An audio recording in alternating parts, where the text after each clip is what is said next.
जीवन में जब भी हमारे समक्ष संकट आता है तो हमारे पास दो मार्ग होते हैं। पहला मार्ग भयभीत हो जाना, दूसरा मार्ग साहस के साथ उसका सामना करना। दोनों का मंतव्य एक ही है, लक्ष्य एक ही है, आत्म सुरक्षा, जीवन रक्षा।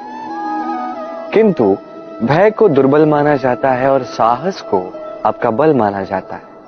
कारण यह है कि भय एक केवल एक प्रतिक्रिया है, वही साहस ये एक निश्चय, एक प्रतिबद्धता है। और साहस के साथ यदि संकट का सामना आप करोगे तो हो सकता है उस संकट का सदा सदा के लिए आप दमन कर दो। क्योंकि संकट जब आता है सर्वप्रथम हमारा द्वंद्व होता है यहां मन।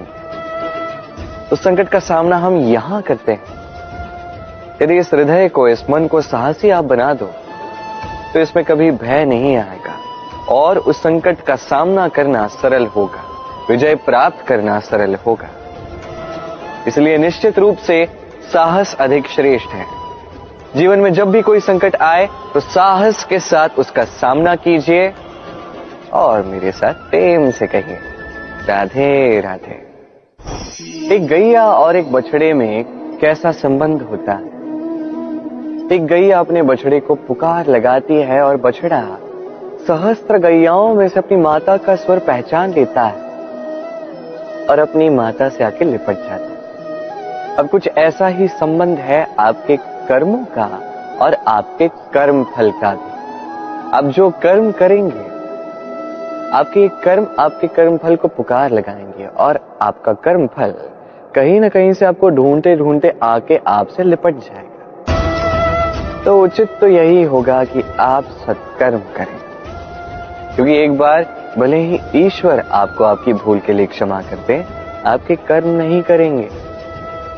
तो यदि आप दुष्कर्म करने वाले हैं तो आप समझ जाइए। अब यदि आप शुभ कर्म करने वाले हैं तो आप समझ जाइए, जो आपका कर्म होगा आपका फल आपके पास अवश्य आएगा। आज नहीं तो कल, कल नहीं तो कुछ और समय में, किंतु आएगा अवश्य। आइए मेरे साथ प्रेम से कहिए राधे राधे। हम सभी कभी ना कभी जीवन में ईश्वर से कुछ ना कुछ मांगते हैं और ईश्वर जब हमारी मनोकामना पूर्ण करते हैं हम बड़े प्रसन्न हो जाते हैं। परंतु जब ईश्वर हमारी मनोकामना पूर्ण नहीं करते तब हम सोचते हैं, संदेह करते हैं, क्या सच में ईश्वर है? आपको एक बात बता दूं, यदि आपने ईश्वर के समक्ष अपनी इच्छा रखी, अपनी मनोकामना रखी और ईश्वर ने वो पूर्ण कर दी, इसका अर्थ ये है कि ईश्वर जानते हैं कि आपको इसकी आवश्यकता है। किंतु यदि आपने कामना की और वो पूर्ण नहीं हुई तो बस इतना स्मरण रखिए, ईश्वर वो सब देख सकते हैं जो आप नहीं देख सकते।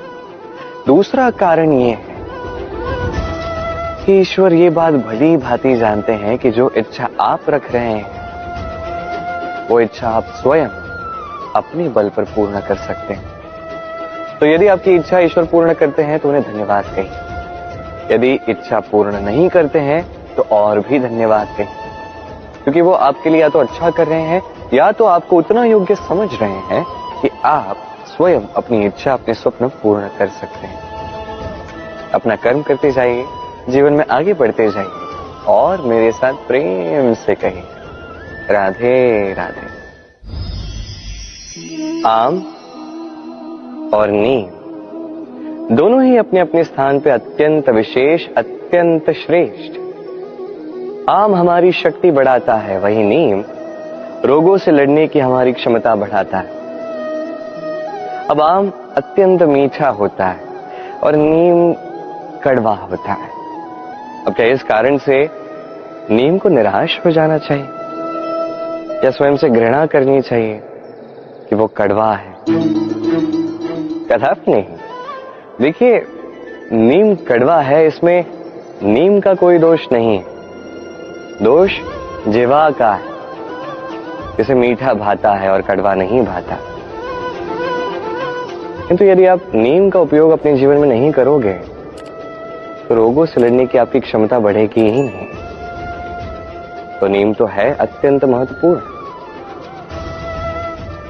इससे आपको क्या सीख मिलेगी?